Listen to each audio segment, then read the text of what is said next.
you be 11 on the dot or what? Okay, welcome everyone to the, we are live. Hello. It was. And then he's presenting to us.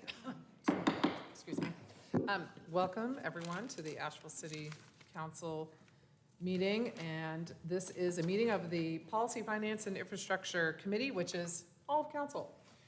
So this is our second time meeting in this newly structured committee. And I'm going to turn it over to our city manager, Deborah Campbell. Thank you, and good evening, everyone. And I'm going to turn it over to our interim city manager, Jade Dundas. Good afternoon, everyone. Jade Dundas, interim assistant city manager. So welcome everyone on council and to out there viewing the meeting to the August 26th Policy, Finance, and Infrastructure work session. First item on the agenda is approval of minutes from the June 10th meeting. I believe that would require council to... Do we have a motion? So moved. Do we have a second? Second. All those in favor? Aye. Any opposed? All right, we have.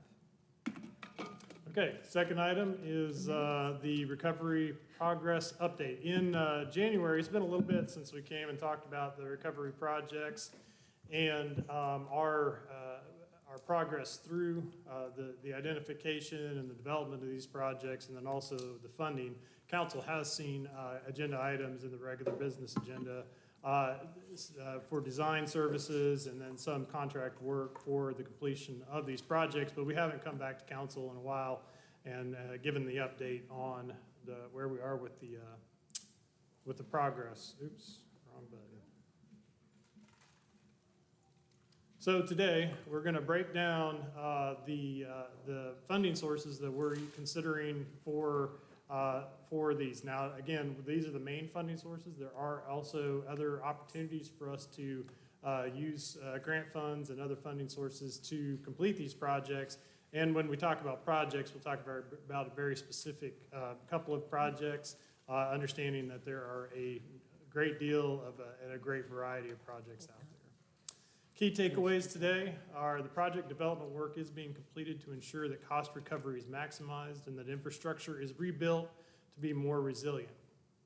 We are working to combine funding sources to create projects that meet funding expectations and the funding expectations of the funding agencies and provide an improved user experience. Overlapping timelines, there are independent timelines regardless of if all these are coming from a federal funding source. They all have their different criteria and funding timelines and expectations, so we're really having to make sure we're being strategic in how we overlap these timelines. For funding sources will result in condensed project delivery phases because we do have some limiting timelines. But we believe that that will have a positive impact on project scope because it'll help us to be a little bit more diligent through the process. Still, those are long timelines, and we'll get into that. So the main funding, I'll also say that we have quite a group of folks delivering this presentation today. It's not just me, but I'll be inviting others up as we go through this. Funding source breakdown, our FEMA public assistance, we concentrated on this in January. It is that prescribed lengthy process, but you'll see here in a minute that we are making great progress through the process in these projects. Hazard mitigation grant program, this has got two different aspects that we'll concentrate on. And then community development, Brock grant, disaster recovery. Again, like I said, these are the three main grant sources. There are others out there, but we wanted to concentrate on these because they have an impact on the projects that will, the main impact on the projects that we'll share. Starting with FEMA Public Assistance, or PA. This is a funding source of base infrastructure repair and replacement. This is the funding source that really builds back to what we had before. In a lot of categories, there's multiple categories of PA. For example, debris removal is an independent category. Parks is an independent category. We can mix and match these categories in project development, but some of these actual categories have it's built-in mitigation piece, and so we'll certainly want to take advantage of that. And then focused exclusively on infrastructure damaged by the storm. There are other funding sources that will move outside of the storm damaged areas, but PA is very specific to the storm damages. Kind of a breakdown, so of how we've been approaching the delivery of projects. We have a total number of damage inventory items. It's very technical FEMA speak about how we have gone out and identified the damaged assets, what we have out there that has incurred damage as a result of the storm. It can vary in how we define those. For example, the roof on municipal building is a damaged inventory item, and yet Carrier Park is and also an individual inventory item. So if you broke down Carrier Park, you'd have multiple pieces of infrastructure out there that were damaged, but we've packaged this in a way that makes it manageable. Beyond that, we've taken these 135 damaged inventory items and we've grouped those into 56 total FEMA projects. We have received reimbursements through the PA process at this point in time. Category A, as I mentioned earlier, there's categories here. Category A is debris removal. We've received $6.4 million for the efforts that have been occurring since the storm. Category B is emergency protective measures. These are the things that we went out and did immediate repairs in order to make things accessible and safe. We've received $3.4 million for that. And then Category Z is management and the administration costs, which are can be up to 5% of the obligated amount. So we've received $300,000 at this point. How much have we submitted for? I mean, this is just the reimbursements we've received, but how much have we expended and requested reimbursements for? We'll have to follow up with that information. But it's a lot more. Yes, we're continuing I mean, just to incur get, I don't want costs. anyone to look at this and go, that's it? I Yeah. mean, this is just, you're just giving us a snapshot of where we are now in terms of reimbursements. Yes, checks received, yeah, exactly. Yep. In that same vein, are we having success with our reimbursement processes? Yes, we've devoted a lot of time to making sure that we are being very meticulous about the way that we're collecting information, which is critically important for FEMA. We've got a good communications process with them, meeting on a regular basis. And yes, we're being very, we're walking hand in hand through that, just that request for reimbursement process, and I think we're getting that attention we need in this. But Jade, I will say, I mean, I think some of this we get, it's federal money that goes to the state that goes to us. I think the state is advancing us funds, but the state is obligated for reimbursements in the over $100 million. So this is great for us and good that we're continuing to seek the reimbursements and receive the funding, but we need the federal government to write the checks to the state so that cash flow is still there. That's right. That's right. And this is reimbursement. So essentially, we're submitting, and that's right. There is a backlog of items that we and I think through the region have submitted, and we're continuing to wait reimbursement on those.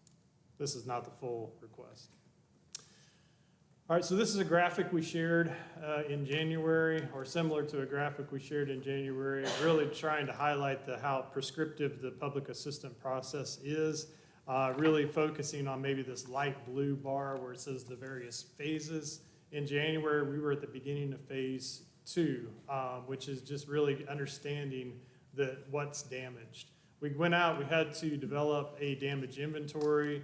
We had to document what those damages were. We've had to schedule site inspections with FEMA inspectors, and really have done, of those 56 projects, we've advanced most of those almost to the scoping and costing phase of this process. And so that's at what point in time where we sit down with FEMA, talk about our belief in what the cost of the projects are, their belief in what the cost of the projects are, and negotiate the reimbursement price for those.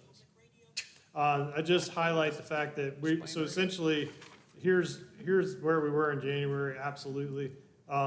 Everything is advancing, and I would say that the majority of these 37 items here are real close to moving into scoping and costing.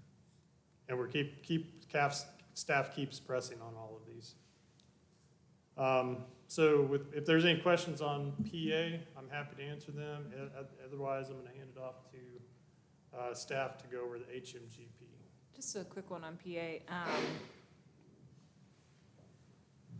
Seeing the big picture financial would be helpful, as Esther mentioned, like what's the total ask for reimbursement, but also just in general, like I like that slide with all the arrows moving and showing the complexity of the timelines, but having dollar figures associated in these type of updates is really helpful for me to contextualize, okay, so we have 37 in the gate, is that 70% of the spend we're expecting? I think that the dollars just help contextualize, so that type of tracking as we get more updates would be really helpful Agreed. if That would be great possible. information. I will caveat that anything in this 37 and the first, what is that?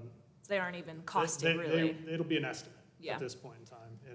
And everything that's the last 7 projects, we feel fairly comfortable with those prices, but we're still working through estimates on the website. But you have at least an estimate for Yes. everything. So you have kind of a big picture. Yeah, I mean, this is great, but it feels like we're looking at like one section of the ledger. So it'd be nice just also to paint a picture for the public of kind of what the scope is and then what we're expecting. And obviously, even as you bid these out, it'll get further and further refined. Okay. And I think it'll show the progress too, Yes. because when I look at this and I've had conversations with staff, I say this all the time, but like, it's unbelievable how fast you're going on certain things. But it doesn't always feel like that if someone just lives in their neighborhood and goes to the grocery store and drops their kid off at school and the project that they're most exposed to doesn't make progress. So that big picture is really, really helpful for us to feel hopeful about all the work being done. Absolutely. Yes, we'll make sure we incorporate that in Thank you. future information. Yep. To make good use of everyone's time, since you've created this resource, if it had some information about like what percentage, like what Maggie's talking about, is this meant to be synchronized and included in some way on the ashevillerecovers.org page? So everything's in one place? We don't have an active version of this, but it's certainly something that we could look into. One resource that we have for, it's certainly not in this graphic, but as we've talked about before, the dashboard is out there. And Councilman Roney, you've asked before about our continued use of that. And we are continuing, it's been updated recently. It's very, visually, it's a lot, it's great right now. We are continuing to feed information into it though, so I would say that we're definitely not at a point where all of these 57 projects are represented there yet. But that would be a good place to keep sending people. Yes, that's Thank correct. Thank you.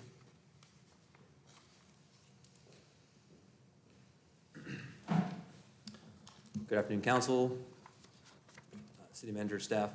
My name is Walter Ear. I'm the interim director of capital management and here to talk about the Hazard Mitigation Grant Program, or HMGP. HMGP is another FEMA-funded program. It is here to look at the long term. Mitigation is in the name.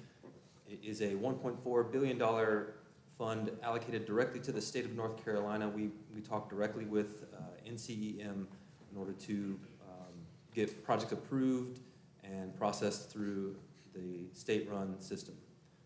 This program has 2 phases. It's got a private property acquisition, elevation stabilization side, and then a public infrastructure project side. It is available to the entire state with prioritization given to affected counties. In the public infrastructure side of projects, those projects must mitigate a natural disaster. A lot of questions get asked about human-made disasters, but this is a natural disaster mitigation and must be proven as cost-effective. So there's a benefit-cost analysis as part of that approval process. Council approved as part of our process, council approved the submittal of applications at the July 26th meeting for 9 projects, with potentially more to come. The character of the 9 projects that we submitted that council approved are as shown. There's 1 flood warning mitigation system, a land use and code update project, and then 7 infrastructure resiliency projects. And on those projects, we have submitted, if you look back in that staff report, you'll see that those were just for design. We have a very, very short runway in order to get projects up to, we've been asked for 100% designs, probably gonna get to about 60% by summer of next year. That is very fast in government to get a design ready in time to then access, again, get our best shot at that $1.4 billion worth of mitigation funds. And here to talk about the private property side of this is Rachel. Do you have any questions for me before I turn it over to Rachel to talk about the private property side? I had one on the public. Yes. I feel like when we heard about this before, we had some questions about renewable energy on city facilities. Yes. Could you share some more is that included in any of these applications and a little more information about it? In the various critical facilities bucket, one side of that is mitigation against potentially tornadoes or high winds, and then the other side of that is secondary power. So it's got to be under the banner of secondary power, which will consider fossil fuel generators and replacing those, as well as PV plus battery systems is authorized under the HMA guidance. And so are there specific facilities we're asking for PV for in the applications? Absolutely, yes. Yeah, I'd love Yes, more that's follow-up to included. see what we're doing, Certainly, we where can- and how many compared to gas-powered or Right. diesel-powered. That would be great. Certainly happy to follow up with that. Okay, with on thank that. you. Great. And Rachel? Good afternoon, Rachel Taylor, Economic Development Division Manager, and providing an update on the private property piece of this program. So there are currently 48 applications in our queue. This kind of lets us see what we can expect coming down the road. This number is expected to increase as the October 31st deadline approaches. If you're looking ahead and you're wondering why the numbers don't add up, we've got a little bit of a data lag with the state. So we expect for that number in the queue to go up and then even out there. We've received 41 acquisition applications so far. 14 are residential, 26 commercial, and 1 other. 13 elevation requests, 12 residential and 1 commercial, and 2 slope stabilizations. Both of those are residential. The city will raise awareness of this program by sending out informational letters to property owners in potentially high-impact areas, such as along the French Broad and Swannanoa rivers. Additionally, staff will use existing outreach channels like the FAST team to conduct direct research or outreach, and provide property owners with information about their options and the HMGP program. So with that, I will pause and ask if there's any questions. I have a question on this one too. I remember in early days talking with Steve, who runs the program. He'd mentioned that, we've known this October 31st deadline from the beginning, and I've heard him say multiple times, and it's not unusual if we extend that. And so I'd be curious, looking at a total of 48 applications, knowing it is such a long run room for a property owner to even consider what they need to do. A lot of folks are at very different phases. So kind of my inquiry is, have we heard anything about an extension? Has that conversation been broached? Is that a conversation that we want to have? I'd be curious, because I feel like the longer we have to do this type of outreach for business owners to really, or property owners to really evaluate their options, the more likely we'll be able to access this $1.4 billion that's likely going to be left on the table. So to my knowledge, I've not heard anything about an extension for this deadline. I do know that this deadline is true for both the private property piece and the infrastructure piece. So we have to kind of submit them in batches similar to how the infrastructure is rolling out. But I can certainly work with our contacts at the county and with the state to understand how that conversation is shaping up. Yeah, I'd really advocate for that. There's going to be so much money left on the table, and it's such a shame. And I think that there hasn't really been outreach, and I'm glad that we'll have a letter. But I think these type of decisions from talking to different property owners, a letter isn't going to change. Like, we might need some more time, and I think that's a really advantageous opportunity for us to pursue. So I'd really advocate for us asking for an extension. I'm trying to make eyes at staff back there. If we need to get on the phone and ask for an extension, we can add that to the list of phone calls that we will be making. Not sure if it's a state, if the state has the authority to grant the extension, or if we have to go up. Steve has to go up the chain, but my guess is having local municipalities request would. Yeah, we need to figure out how that needs to look, if it's just a phone call or if we need to get a whole bunch of people involved. And because I do agree that targeted outreach and really having those hard conversations with property owners is, it's challenging. Also, in some cases, maybe even finding the property owner might be a challenge. It would help me, it feels a little bit invasive at this point to ask you for a map with all the property locations, but, eventually we're gonna be looking at that. But I wonder if you could, in the aggregate, just provide, like, how many acres we're talking about here? I'm just, like, is it 48 properties, but it really only represents 10 acres? Or it's 48 properties and it's 100 acres? Just if there's a way to get kind of a sense of the scope we're talking about here. Yep, we can definitely come back with that information, and then once we're starting to roll through the batches and the information becomes more public, we can share more information as we're able.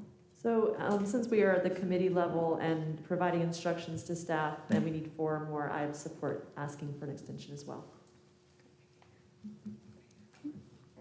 So we'll turn it over to community development.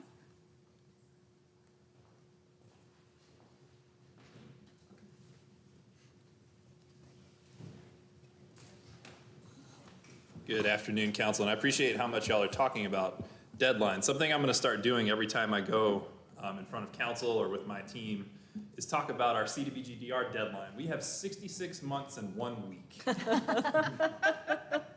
And that's the context we're working in, right? I like that. I'm serious. 66 months and 1 week to spend down our $225 million CDBG-DR grant. So that clock is ticking.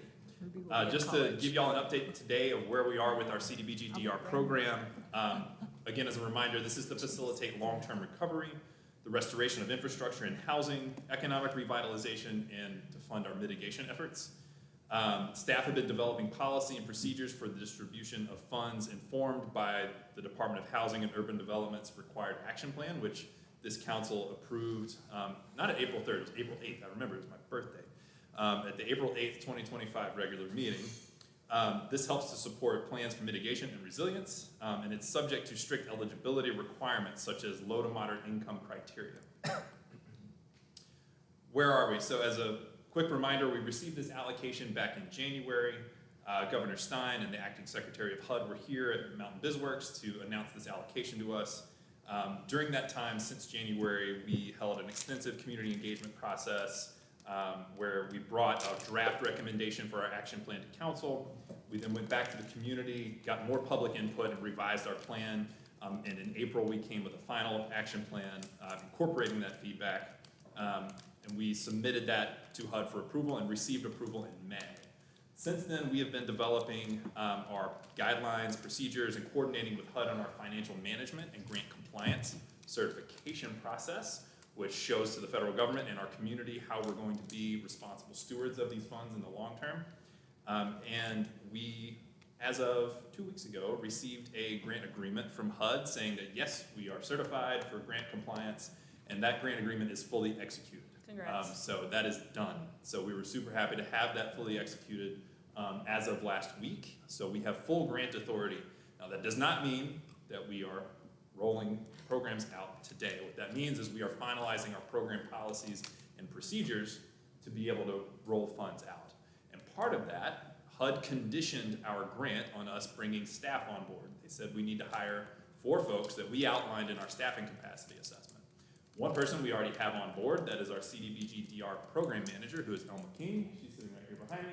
Elma, if you wave, say hi. Elma's first day with us was on Wednesday last week, so she will be stepping in to really take the reins of our CDBG-DR program moving forward. So we're super excited to have her here. HUD also indicated that we need to hire 3 additional staff. So we have those position descriptions in draft form right now. They're going through a qualification process. So with that being said, we're moving forward into the fall and winter of this year with rolling out our programs. As I mentioned, our DR program manager, Elma King, started last week. We are also selecting an implementation vendor. We have selected an implementation vendor who is going to help us bring on capacity and expertise to run these programs. That selected firm is on your consent agenda tonight for your regular city council meeting. And as I mentioned, we are hiring 3 program lead positions by November. We have 90 days to do that. So HUD did give us a clock on hiring that staff, and that'll be an infrastructure program lead, an economic recovery lead, and a housing program lead, in addition to bringing on the implementation vendor. So what goes into our grant administration policies and procedures? This is what we've been up to this summer. It's been policy summer in our office. So policy summer has looked like getting our financial management procedures in place, record keeping and data management, auditing. Also on your consent agenda tonight is a selected internal auditing firm who will be tasked with monitoring our financial and programmatic implementation of this program. That's a HUD requirement that we have an internal auditor employed and working with us to ensure that we are compliant with all federal requirements. So as we're rolling these programs out, before we can roll them, program manuals are what inform how we make decisions with this funding. It informs our community how we go through a decision-making process about deciding what projects get funded and at what levels. So what goes into a program manual are project funding requirements, eligible activities, non-eligible activities, eligible beneficiaries, eligible partners that we partner with. What does the application and award process look like so that there's full transparency on how we make those award decisions, as well as how we're going to abide by federal cross-cutting requirements like wage and labor requirements and environmental standards. And then our grant administration requirements, again, that's us internally. How are we going about making sure we're compliant with the program? Tonight, I'll just highlight to you guys that we have 3 program manuals that are in final review: our small business support program, our infrastructure program, and our planning program. Just a reminder that the small business support program is a $17 million program, infrastructure is $125, and planning is about $3.8 million. And I'll highlight what we're looking at for the program manual for infrastructure and planning, as this is the Planning, Finance, and Infrastructure Committee. So this is administered by us internally. We don't anticipate partnering too much with subrecipients or external partners with this. So we'll go through an internal project selection process where staff will bring forward projects that they're looking to get funded with DR. We will make sure that all other resources have been exhausted before funding them with DR. That's a requirement that we prevent duplication of benefit. So we're gonna make sure FEMA does everything that they can. We're gonna make sure that HMGP does everything they can before DR comes in to be that funding of last resort. We'll make sure environmental reviews are complete. That's again, that cross-cutting federal requirement, as well as a DR requirement that any funding that any projects that we fund with DR have a tie back to Tropical Storm Helene. And it also must meet a HUD national objective, and this is just for infrastructure. Planning doesn't necessarily have to meet a national objective, like being to the benefit of low to moderate income residents. As a reminder, 70% of our $225 million grant must benefit low to moderate income residents. As I mentioned, that'll go through an internal selection process, including the development of a formal application, eligibility review by staff, and an evaluation, and eventually an award process. Our next steps are to publish all of these policies and program manuals to ashevillerecovers.org for transparency. With the grant execution, that's done, and manuals and policies published, we can start implementing programs. We are going to be bringing on that implementation vendor for added capacity and expertise, hiring 3 more staff, as well as develop a strategic implementation plan in partnership with that vendor that we're bringing on board. So how we're going to prioritize certain programs to meet critical community needs. We're already sort of doing that by focusing on our small business support program. That's one that we've given attention to early on to make sure we're rolling that out sooner than later, as well as infrastructure and planning to make sure that we're able to leverage those infrastructure dollars to meet the HMGP and FEMA PA, and then planning as well so that we can be strategic about the investments we make moving forward. So we're also adding capacity, expertise, and critical administrative needs and addressing project management. That's a lot. Next up is riverfront recovery projects, but I'll be happy to take any questions from council. Thank you for all of this. So, just as a constituent, it looks really bureaucratic. And so my question for you is all of this required by the feds in order to receive this money, to have a policies and procedures manual and to have all of the things that you've laid out in all of these charts? My impression is that it is. Yes, they're all federal requirements. Having financial management policies and procedures in place, having grant administration policies and procedures in place, and the program manuals that inform not just us, but council as well as our community, how we go about making decisions to ensure a transparent and equitable process. Yes, that is a required federal, it's required for us to be able to receive this money. So HUD basically says, here are the ingredients you're gonna have in order to receive these funds and distribute them in your community. You'll have to meet all of these various bureaucratic requirements, for lack of a better term, to get there. So you're just methodically moving through that process at lightning speed.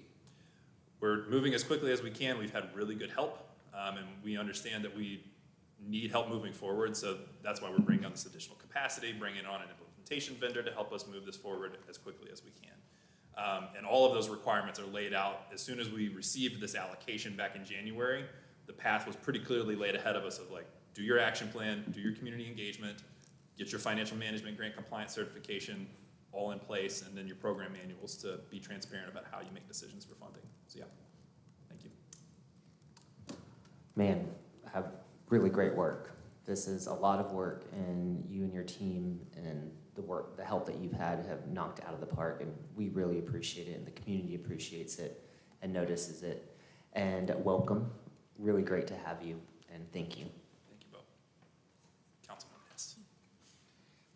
Bo is We don't fine. want to discriminate against anyone else who already spoke to us. We also love you and welcome, and you've done great work as well. Any other questions before we move on to the next beloved? The only other thing I would add is that if there were a workaround, we would have tried it. Oh, yeah, no, our slides don't indicate that these Unfortunately. are all HUD requirements, so I Yeah. wanted to make it clear to, to the 3 people that are listening to this work session, that these are not just things we're dreaming up to make this more complicated for ourselves. This is a federally required process that we have to go through in order to receive these funds. And, I always encourage to change these slides to be, so they can stand alone and be self-explanatory. If anybody wants to do that, that'd be great, but just to make that point clear. Absolutely. And again, I cannot say how proud I am of this staff also in terms of the efforts, because every one of these deliverables took hours upon hours to deliver. And so, yeah, we wish we hadn't have to do them, but they are must do. They're not like to do Yeah, I mean, in the or end, choose to do. yes, ma'am. And in the end, those policies, required procedures, and program manuals exist for a reason, to ensure that it's a well-administered, fair, and in the end, what I've been preaching is stewardship. I mean, that's really what these policies are trying to ensure happen. Is that And we're here's the responsible. rules that everybody has to play by. Yes, ma'am. Right. No, I think it's gonna serve us well, because, there's never enough funds for all of the folks that are deserving of the funds. So you need to be able to have a fair way to distribute them. In their financial audits. There will be. All right, thank y'all. We did get an update from finance. We have submitted $400 million to FEMA for consideration.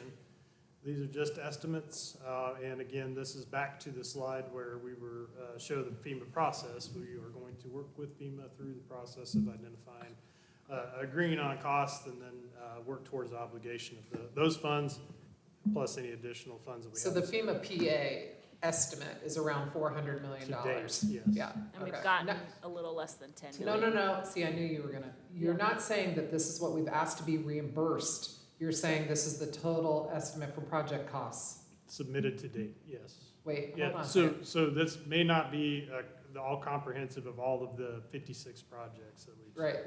identified. The other question was, how much have we spent and submitted for reimbursement? Like That our- is not the question you're answering That's right right, now. that's not, and we will have to follow up with that information. Okay, Yes. so 400, but you're saying, don't Yeah. make that a firm cost estimate for all repairs under FEMA PA. That is correct.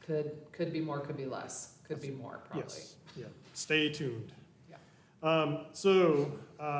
Again, we'll show how, in the next few slides, how all of these funding sources, try to make some sense of why we presented all these items. But first of all, I get the opportunity to take this thing to the end, but I also have the opportunity to also share the sentiments of the council and the city manager up to this point in time, is that this is a great group of people to work with. and the experts in this audience are pretty amazing. And when you think about the fact that this time last year, we weren't considering these things. And so everything that you've heard today is really us over the last 11 months, but also probably a little bit shorter time frame than that, because you got to consider the response piece into this, having picked up this expertise and then applying it to hundreds of millions of dollars worth of work throughout the community. And so I really feel fortunate to be able to work with these folks every single day, and just feel like we're in great hands to make our recovery something special. So with that said, funding recovery projects, we are having to be strategic about how we put the funding sources together, because this PA, like I said, with a certain amount of mitigation, they really do build back the infrastructure that was lost. There are opportunities through the HMGP and the DR infrastructure program to be able to really commit to improving and making a more resilient community. So you have two projects that we are considering. I'm highlighting today. Again, there are other projects that may be getting some combination of these funds, but French Broad River Park improvements and the Azalea Park projects are using all these funding sources, are seeking to maximize all the use of all these funding sources to build back with a focus on resilience and infrastructure improvement. We do have to be strategic, again, as I mentioned earlier, because of all the criteria and the various timelines. You've seen these graphics before. French Broad River is on the left side of the slide. It is our opportunity to really consider this park system, going from the French Broad River Greenway, starting at Hominy Creek, all the way up to the Wilman-Dykeman Greenway at Hill Street Trailhead, as a continuous park system, and making improvements out here, which will help with the infrastructure resilience and also just a better user experience. Similarly, in the Azalea Park area, and really looking at like how we can manage in the future to avoid, but also just minimize the amount of damage and the cost of damages in the future. So French Broad River design contract is on council agenda this evening. We provide this graphic just as just an illustration of how FEMA PA and HMGP have similar timelines, that 5 to 6 year time frame. DR is a 6-year timeline. We included the footnote here. The individual projects may be eligible for time extensions pending federal approval. So we know that we're trying to work through this as quickly as possible. We do have a tremendous amount of work ahead of us. And so really trying to be cognizant of staff capacities and supplementing where we can, but really focusing on these timelines to make sure that we're delivering these projects in the amount of time allotted by these funding sources, with the idea that we may extend in the future. This brings us to key takeaways. Again, we're trying to maximize the use of these funds to maximize the resiliency and infrastructure reconstruction, working to combine funding sources to create projects that meet funding expectations and provide user experience, and then overlapping timelines for funding sources will result in condensed project timelines, but we are hoping that will also help us to push towards a relatively quick repair of the infrastructure that was lost. So appreciate your time, and if there's any other questions, we're happy to answer. And if not, go back to the, yes ma'am? I had a question. Going back to Walter's slide 11 about the public infrastructure projects under hazard mitigation, it says that there are the flood warning system and the land use planning code updates, and I know what those are. It's got 7 projects under this category. I don't want to go through all of these now, but are we going to kind of look at each of those at some point, get kind of an overview of what those are in the future? A future one of these meetings? Yes, either one of these, or certainly at a capital project update meeting quarterly. We can unpack these. It's just to get them on the timeline approved. Yeah. We just gave that in there's a description in the staff report. We can go into these in depth. Okay, great. They're fascinating projects I'd love to dive into. So, Yep, certainly. okay, good, all right. And then one other thing that I wanted to highlight that we're not talking about here today is the EDA opportunity, which stands for Economic Development Administration, thank you. So that's yet another bucket of money that we haven't talked about in this presentation. And as I understand it, it's over $1 billion allocated nationwide to disaster-affected counties in the year 2020 for disasters that happened in 2024.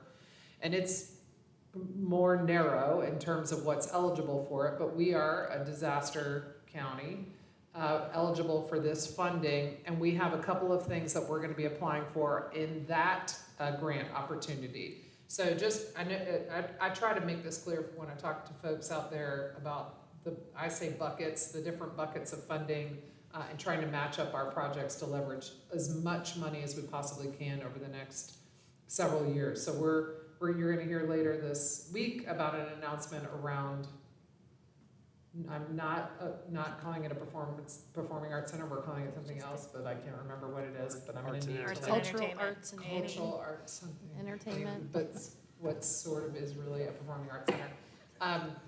That is man. eligible potentially for an EDA grant. So, I think that's an important thing to emphasize. I had someone say to me this weekend, well, if you have to pick between a performing arts center and you have to pick between fixing the RAD, I think you should fix the RAD. And so we spent a lot of time talking about how there's money for both opportunities. They're in separate buckets, and so they're not competing with each other. And that's a difficult message since it's obviously a complex federal regulatory environment. But nonetheless, really exciting opportunity for our community.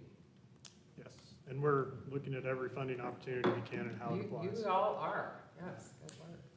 All right, item 3, moving on through the agenda. Item 3 on the agenda is long-term recovery plan update, and I will turn this over to Jamie Matthews and Chris Collins.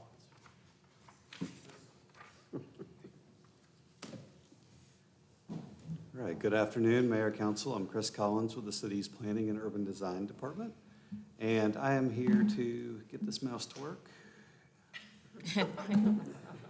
and provide you with an update on the long-term recovery plan that is being undertaken right now with Buncombe County and some partners from FEMA. It's my hope as staff that by the end of this presentation, we'll have communicated that the city has partnered with the county and all the municipalities within the county to develop a consolidated countywide long-term recovery plan. And the purpose of that plan is to help the city of Asheville focus our work and prioritize projects. The plan will serve as a guide for the community, and really, once this comes out, you'll see it's meant to be digestible by the community, right? High-level project descriptions, high-level categories and descriptions of how things will proceed. Each municipality and the county will have a standalone section within the plan highlighting projects for each jurisdiction. And the City of Asheville projects, of course, we've selected based on City Council vision, priorities, goals for recovery, community input, previously adopted planning efforts, and the city's organizational work plan priorities. So let's start with what the long-term recovery plan is and what it is not. So as we said in the key takeaways, this is a plan that's created in collaboration with the city, the 5 towns within the county and the county itself. It's meant to be tailored to each local government's organizational scope, not to be in conflict with it, but to work with it. Because as we know, there are a lot of projects out there, a lot of things happening. It aims to be reflective of the community voice that we've heard, to be grounded in impact and needs data, and to be aligned to strategic organizational objectives. We believe, or staff believes, that we're developing a list of projects that we can reasonably plan to deliver on as well. Now, that said, what the plan is not, this is not an overall community plan, this isn't a transit master plan or a comprehensive plan. This is all focused on recovery projects and how they will possibly play out, definitely play out, and maybe play out. It is not a funding plan. Those plans lie within CDBG-DR action plans and HMGP applications and the general fund and capital budget and things like that. It's also not an implementation plan. Each project that is in this plan, sorry, too many Ps, will have its own implementation plan that's either already on rails, being developed, or will be developed. It's also, again, not a guarantee that these projects will come to fruition. Projects that are included in this plan will range from things that are already happening, definitely going to happen, to more aspirational projects, things where we want to explore what could happen as well. It's also not set in stone. This is going to be a multi-year recovery process, and the idea is for this plan to be dynamic, so as circumstances change, the plan can change and be updated as well, based on those first is-nots as well, as it's not a guarantee. We mentioned on the last slide that it's aiming to promote the vision of the community or the priorities of the community, and we have, on a short time frame of trying to assemble this plan, leaned on a lot of recovery engagement that's been done so far, starting with the Recovery Priorities Survey that the city launched some time ago and had pretty meaningful participation with. We've also got a pretty sizable amount of input through the Envision Buncombe survey, which was out at a different time and a different phase of our recovery, so a pretty good slice of data. A lot of CDBG-DR-driven engagement. That was a pretty big campaign to get into there to learn about people's priorities.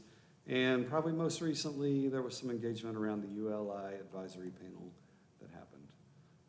So we have taken all this community input, worked within what we know the City Council has established as the priorities for recovery and the vision, and use that to evaluate projects that have been proposed by city departments, our recovery support groups, which have included some of our partners, informed by our organizational work plan and our capital improvement plan.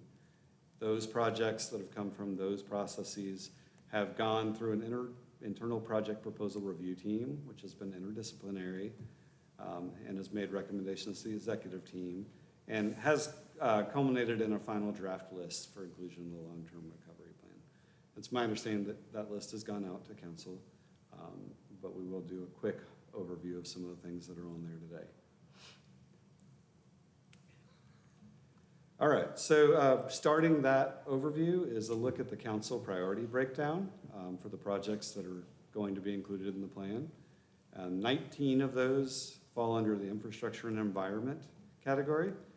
That shows a parallel to what you saw maybe with DR funding just now when James was presenting, and also by nature things like PA repair projects, rebuilding projects. We just have more of those in the queue. 4, promoting the council priority of people. 5, economy, and 6, under housing. And I'm going to go through these slides kind of quickly because we've delivered the list, and these are just the names of the projects, but I'll highlight a few that are here. So in infrastructure environment, we have things ranging from stormwater and infrastructure improvements to French Broad Riverfront Park reconstruction to Swannanoa River Road and Riverway planning. More infrastructure environment, again, 19 projects here. Everything living from, ranging from the update to the Wilma-Dykeman Riverway plan to a local watershed-wide early warning system. There's a couple of interesting on here, a couple of interjurisdictional projects listed on this slide too, which is something we really wanted to find moving into this process, things that we could work together on throughout the county. Promoting people, we have projects here, resilience hub mapping, down to updating the emergency operations plan and continuity of operations plan, things that we've learned, things we need to do. Moving into economy, projects ranging from establishing small business support programs to some public realm restoration that we're now anticipating in Biltmore Village and looking for funding for as well. Under the housing category, you see this list. This is inclusive of continuing to and putting effort into implementation of the affordable housing plan that came prior to the storm, all the way to multifamily housing construction programs and planning for emergency shelter and development as well. That said, I want to talk about a timeline because the plan is still being drafted right now. So it's just an update, and that's why what we have is a list of project names, and I believe some descriptions have been delivered as well, short descriptions. Right now, our partners at FEMA have taken out all the information we've gathered. We've had a lot of employees work quickly and thoroughly to help us get this stuff together, and they're drafting the actual plan document itself. September 16th, the county staff will present this final draft plan to the Buncombe County Board of Commissioners at the regular meeting. At the same time, we'll share that draft with City Council and the general public, and that is when the public comment open period for the draft plan will open. We're working on a timeline that has been kind of established by some of our partners and trying to meet the deadlines and ride along with them. Feedback is planned to be collected in one spot for the City of Asheville, Buncombe County, and all the municipalities. Should be a public input survey collecting information about where folks are commenting from. The feedback will be analyzed by the locality and shared with each municipal government. Obviously, the county as well will have access. October 28th should be our next update to this committee or this work session. We plan to provide an update. Now, you'll notice that public comment period goes until October 31st. So on October 28th, we'll provide an update with what we've heard so far and how things are shaping up, and is everything on track, which it will be. That's going to put us on a trajectory for a November anticipation of adoption of the plan by each municipality in the county. So it's where we are now, not a draft to reveal today, but a bigger idea of what's going on with this plan at this point. Takes us back to our key takeaways, and I can take any questions.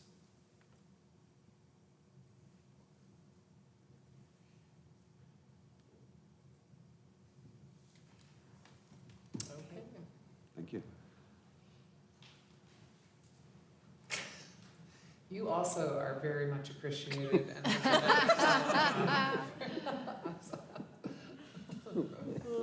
no, you guys are all doing amazing. This is great. We're very appreciative. A lot of work going into all this. The fourth item on today's agenda is the TDA board appointments. Alex Smith here is to help as a staff resource. It's essentially reviewing the Buncombe County TDA applications and any conversation around the applicants. Official action will be taken at the council meeting tonight. So council, when we were preparing for this meeting here today, a question came up about this appointment because in the past, we have moved to a process where we interview candidates for this board as a full council. So the question was, do you want to do that? We do P and Z that way, and we used to do school board. Of course, we don't do school board anymore. Versus what? Versus the way we do the rest of the Just boards. voting. Just voting. A motion and voting. Yeah. I'm open to interviewing the candidates. Yeah, interviewing for Preference for- TDA. How many candidates do we actually It's two. have? Oh, I thought there were 4. Well, there are only 2 who are Alex eligible. is here. She's Oh, okay. Oh. Yeah, I didn't Alex realize Smith, that. Assistant City Yes, I Clerk. did. Thank you, Council and City Manager. Currently, we only have 2 out of the total applicants that are eligible for appointment to Oh, this board. eligible, okay. Right. I saw, okay, so I don't know which Because it has to two. be More 100 or applied, they below. were not. they Okay, were tell eligible. us who's eligible. So out of the applicants, Amy Kelly and Ron Mashburn are the 2 that are eligible for appointment. And the Buncombe County TDA, they have a development committee. They're recommending Amy Kelly. And so the, Ron has an Arden ad, but a lot of people put that even though they're really Asheville, because Arden's not actually a city. But Enrique says Asheville, but is not Asheville. But isn't eligible. So with this board, there is not a statutory requirement that they have to be a city resident. So it would fall It's- back on council's It's preference. meeting the criteria, is the eligibility issue. The eligibility issue is that a lot of these folks don't meet the Meet the criteria for criteria. the 100 or less units. Okay. I have a question about, Mr. Valoria's, we've attempted in the past to include people who have the professional experience of managing short-term rentals. And my understanding is that one has to have a specific real estate license to be included, but they could be. Is that the reason why this applicant is not eligible? So, Wait, what? with this specific seat on the board, they have a requirement to have it, I believe it's at least 5, but less than 100 rental units There's a total. different seat for the one short-term rental, I think. I've never heard they had to have. 5 to 100? Yeah. I believe it's 5, yeah. I was wondering too, though, Kim, so I appreciate that, because there's a different one for that. Yeah, and I think Um, that's actually the county's appointment for the short term. Don't we usually get more applications than 4? Do we feel like this was well advertised and? It's usually not for these specific seats. It normally comes down to 1 or 2 people. Because of the since it's category. such a specific. I'm good appointing without interviews, but Yeah, and we've got the 2, so council, if you, do you want to think on it, and then we can? Well, is on I your- prefer, I'm okay appointing without the interviews. I agree. Then this decision will need to be made at the Council meeting. It'll be the very last at 11 tonight. You remember what you said. So, okay, I will. Is there some preference between the two?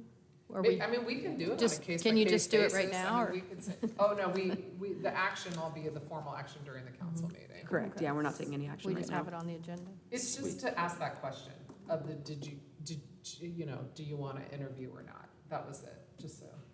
We can talk about it all over again. I think we can Gladly, appoint. but we can- No, it's okay. Do we have to talk about it all over again? Can we just have someone make the motion and go down and go back and like we decide right now that we're not gonna interview? Oh, no, we don't need to vote on that. That was just for discussion about whether, what the preference was. So- I have a curiosity, before we even take it to that level. Amy Kelly is named as an eligible applicant, but they are self-identifying as not a city resident. That's correct. So they provided additional explanation in the cover letter that they attach with their application. So they have an interesting situation where she has her primary residence in Atlanta, but has an additional residence here in the Asheville area and operates two hotels within the Asheville area. So again, it would fall back on if council wants to provide preference for a city resident, or if they would waive that in consideration of her otherwise eligible and qualified status. Haven't we, Understood, thank you. haven't we usually done that when someone's like a resident of the county and we love their expertise? This is someone that's a resident of a different state? Yeah, and she has another so her primary residence is in Atlanta, and she goes into a little bit more depth Yeah. about custody, things like that, Yeah. being part of the consideration there. But she has another address, so she's explained in her cover letter that she's here almost every single week whenever she's not with her child in Georgia. So it's, again, there have been instances, to your question, that council will waive the preference for a city resident if the person is otherwise qualified and a good fit for the seat. I guess the only other question would be for Brad is whether there's an eligibility issue there under the statute. But I don't recall whether it has a residency requirement. Yeah, there's not, Mayor, and it's because, unlike most of your boards and commissions, the entire eligibility framework is set under the state statute for how this works for Buncombe County. Some of the appointments to be made by the county, some of the appointments to be made by the city.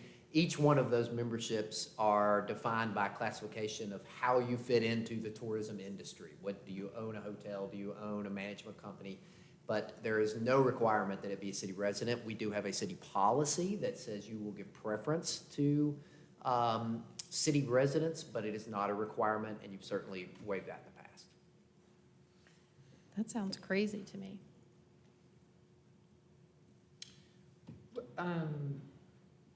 Well, I did get a chance to meet Amy at the ULI dinner at the Radical, and I mean, she, for all intents and purposes, lives here. She has 2 businesses here. She is highly invested in Asheville and the success of Asheville and our businesses. I found her to be incredibly practical and just a pleasant person.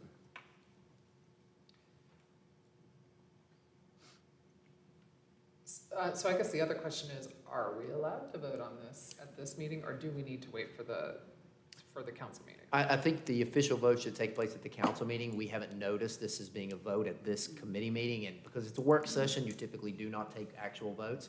You can have all the discussion you like and come to any consensus that you want, but the vote itself, the action, needs to take place this evening. Okay, that answers that. Okay, so it sounds like we will be voting on that at the council meeting. Awesome. Is there anything? Thank you, Alex. Anything else for council at this time? No? I have like 7 ideas. 7 things. Okay, we are adjourned. Awesome.